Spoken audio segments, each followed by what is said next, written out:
एक दिन गौतम बुद्ध अपने शिष्यों के साथ कुटिया में बैठे थे।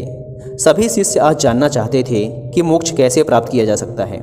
इसलिए उन्होंने महात्मा बुद्ध से निवेदन किया कि वो आज मोक्ष पर उपदेश दें। शिष्यों की बात मानकर बुद्ध ने एक कहानी सुनानी शुरू की। यह कहानी थी एक जल्लाद और भिक्षुक की। अपने राज्य का मुख्य जल्लाद, जिसने बहुत से गुनाहगारों को दंड दिया था, अब वह रिटायर होकर राज्य से बाहर एक कुटिया बनाकर अपना जीवन व्यतीत कर रहा था। उसे हमेशा लगता था कि उसने कितने लोगों की हत्या की है, वह कितना बड़ा पापी है। ऐसे ख्यालों से वह हमेशा घिरा रहता था। वह अपना सारा दिन पश्चाताप में ही गुजारता था। एक दिन वो रोज की तरह इन्हीं ख्यालों में खोया हुआ खाना खाने के लिए थाली परोस रहा था। तभी उसको बाहर दरवाजे से किसी की आवाज़ आई। उसने बाहर जाकर देखा तो एक भिक्षुक खड़ा था। भिक्षुक के चेहरे को देखकर ही जल्लाद समझ गया कि भिक्षुक बहुत ही लंबी साधना के बाद आज उठा है और भूख से व्याकुल भी है। जल्लाद के मन में आया कि जिंदगी भर तो मैंने बस हत्याएं ही की हैं। आज मौका मिला है कुछ पुण्य कमाने का, तो इसे गंवाना नहीं चाहिए। उसने भिक्षुक को पूरे सम्मान के साथ अंदर बुलाया। वह अपने खाने की थाली उसे दे दी। भिक्षुक खाना देखकर बहुत प्रसन्न हुआ। भरपेट भोजन करके भिक्षुक ने जल्लाद से बातचीत शुरू की। जल्लाद ने भिक्षुक को अपने जीवन की सारी कहानी सुनाई।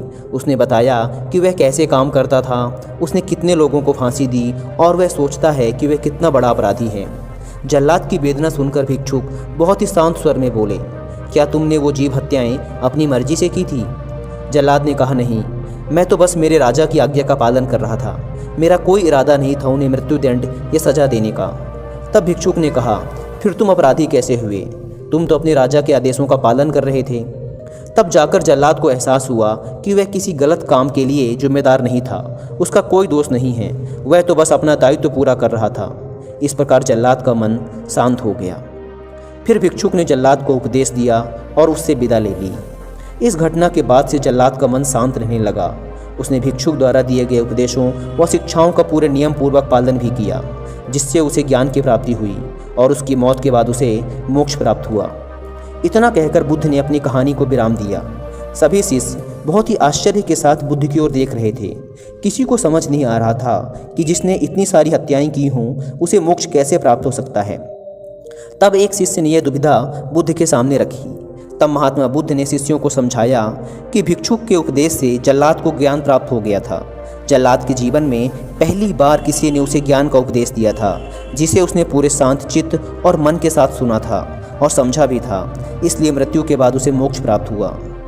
अपनी बात को विराम देते हुए अंत में बुद्ध बोले, बिना ज्ञान के हजारों शब्दों का उपदेश भी बेकार है, किंतु जब शांत मन से उपदेश का एक शब्द भी सुन लिया जाए तो वह ज्ञान देता है और ज्ञान से ही मोक्ष की प्राप्ति होती है।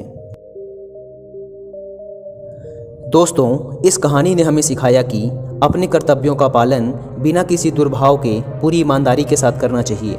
साथ ही अपने मन को हमेशा शांत रखना चाहिए, क्योंकि शांत मन से उपदेश सुनने पर ही वास्तविक ज्ञान की प्राप्ति हो सकती है, जो कि हमें मोक्ष की ओर ले जाता है। अतः महात्मा बुद्ध कहना चाहते थे कि केवल आत्मज्ञान से ही मोक्ष की प्राप्ति संभव है।